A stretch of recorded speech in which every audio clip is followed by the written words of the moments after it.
Thanks for all the great content, guys. Still trying to get better at SF6 and not jump when I do a quarter circle. Yeah. It'll come with time. Just tighten it up, try to slow it down a little bit. And, whatever you're using, if you might be using something that might make it harder. For example, if you're playing on a controller and your thumb is trying to travel from down to forward, you might accidentally press up a whole lot easier on the thumbstick than if you were using the D-pad, in which case, once you hit the right side or the left side, there's no up to travel to unless you intentionally want to do it. So, the thing you're using, I find a lot of people don't necessarily... They'll say, I have a hard time doing a special move, but if the reason why you're doing it is because you're using something that other people don't use that's harder to do the move, then that's probably why you're having that trouble. If I was using the thumbstick to do my Hadokens, I too would always end up landing in, up forward more accidentally. So that's why I don't use it, right? An arcade stick can help you with that. It does still present that issue, and this is where Octogate discussion comes in, because like the difference between the corners of the stick is pronounced, you feel them, but the difference between going down forward and forward is up to you feeling it out in precision. So it's very easy to slide past that point and into the corner as well if you're not too used to it. So arcade sticks can still create that issue. You still do have to get used to it. And this is one place where I say a hitbox, a D-pad, or a snack box for that matter, are superior. Because you don't have to guess where you're landing at the end of that input. Yeah, you always know where you're at. Mm-hmm. I think Octogates should have been the standard, but they're more expensive back in the day for arcade machines to put that little extra piece of plastic on it. So I don't know. I'm not a fan of it. For me, I started with Octo, and it was restrictive in learning the cast for me personally. When I started in Street Fighter 4. Okay. I think the argument I would make is, Like, let's say you feel comfortable playing Blanca with Octo? I did. Weird. Yeah. And here's why. And then I went back to ST, and then you're trying to play ROG and like trying to keep like down charges while doing like forward motions. And so I can break it down in a real simple way, because there's two things to it, right? My personal preferences aside, just if you take away the history of what you've learned over the years with Street Fighter, and just think about designing a game that needs you to acknowledge 8 directions, the idea that you can only feel 4 of them is not a automatically well-designed decision, right? Just objectively. Yeah. There are, imagine if that you have 6 buttons to press your light, medium, heavy punch and kicks, but those buttons actually were light input and then heavy input. So imagine if we kept the pressure sensitivity a little bit.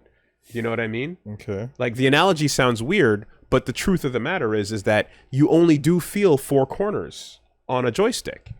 The up, down, left, right, which are crucial, are blind to somebody touching that stick innately.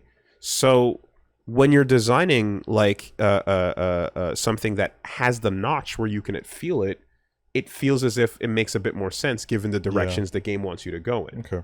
And when you play a game that has like a gate that restricts you to up or down or left or right, it makes sense, because you're like, yeah, why do I need to go all the way over here or there when really it's just Pong? Yeah. Pong has a restrictor to keep you from going forward,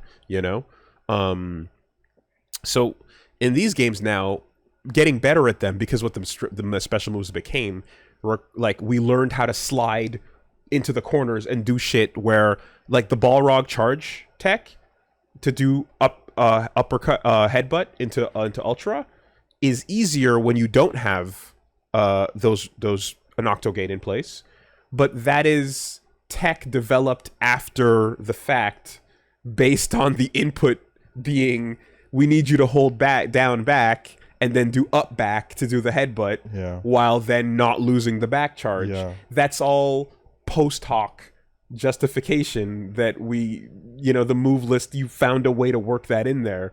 But by design, for someone that is touching this for the first time, your instincts tell you 8 directions should feel like 8 directions. Okay. In the same way 6 buttons should feel like 6 buttons, right? Before 6 buttons felt like 6 buttons, there was 1 punch and 1 kick.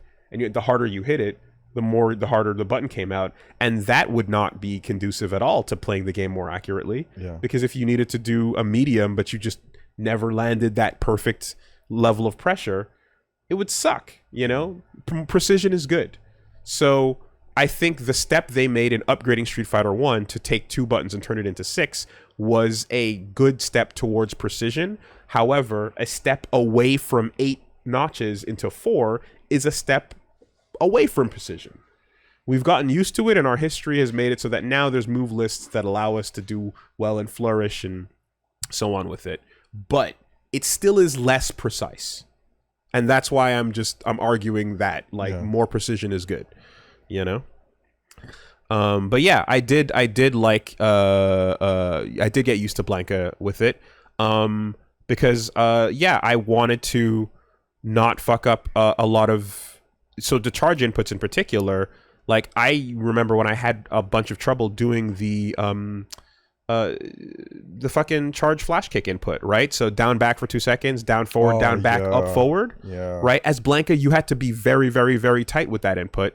And I would have problems with it. And like, that actually helped me because like feeling the corners, I knew I knew exactly where I was, you know? There was never that moment of like blindness where I'm actually not down forward or I'm not neutral down, you know?